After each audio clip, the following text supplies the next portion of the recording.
Hi, my name is Brian Brodersen, and I'm the pastor of Calvary Chapel in Costa Mesa, California, and I want to speak to you for a few minutes on the contribution that Billy Graham made to preaching.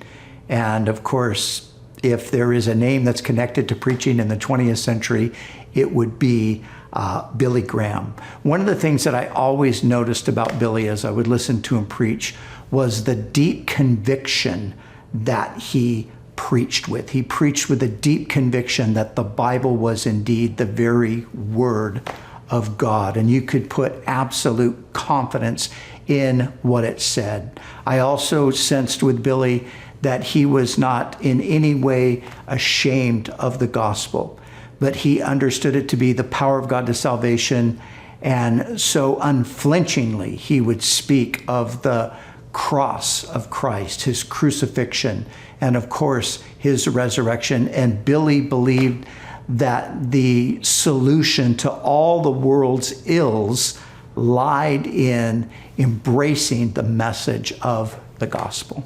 Another thing that would stand out to me when I would listen to Billy preach was the fact that he contextualized his message. Billy was always very conscious of the audience that he was speaking to. Of course, he was an international figure and would oftentimes speak in foreign countries, but he was always looking to make connections with the people that he was speaking to. He would draw from events in their history, perhaps, or he would draw from things that were appearing in the local news.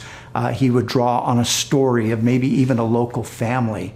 And I always appreciated that when Billy would do that. So he was very conscious of contextualizing, and he was also very warm.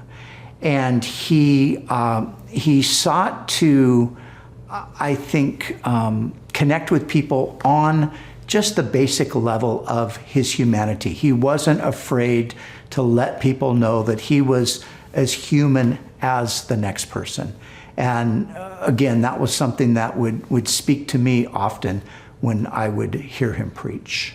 Billy preached a simple gospel in many ways. It wasn't simplistic, but it was very straightforward. It was very clear. It was very accessible to anyone who was listening. And he, I believe, did that intentionally. Billy did not seem to have a need to be impressive.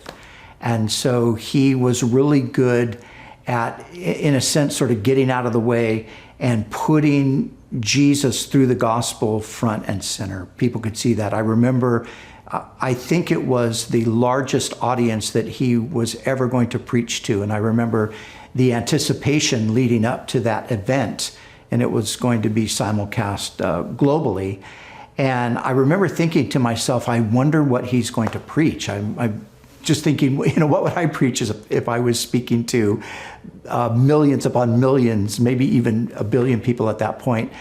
And when I listened to the message, it struck me, even as humorous, at how simple the message was.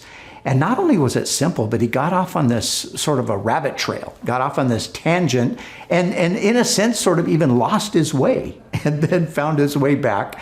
Of course, he would always make his way back to the cross. So he made his way back to the cross, and in the end, he gave the invitation, and obviously, who knows, maybe millions of people responded. But there was something about that simplicity that I always appreciated with him, and I think reminds me as a preacher that we do need to be careful not to make it too lofty or above people's heads. I think sometimes as preachers, there are things that enamor us, things we're excited about. We're talking about them. Half the people don't know what in the world we're talking about. So Billy was a master at keeping it simple.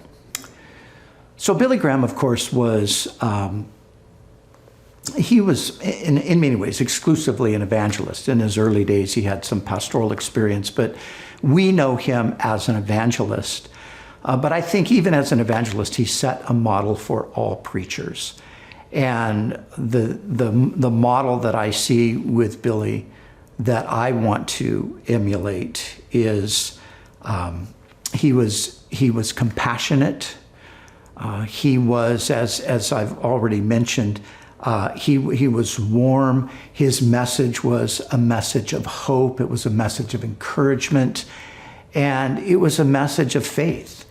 He believed what he was preaching.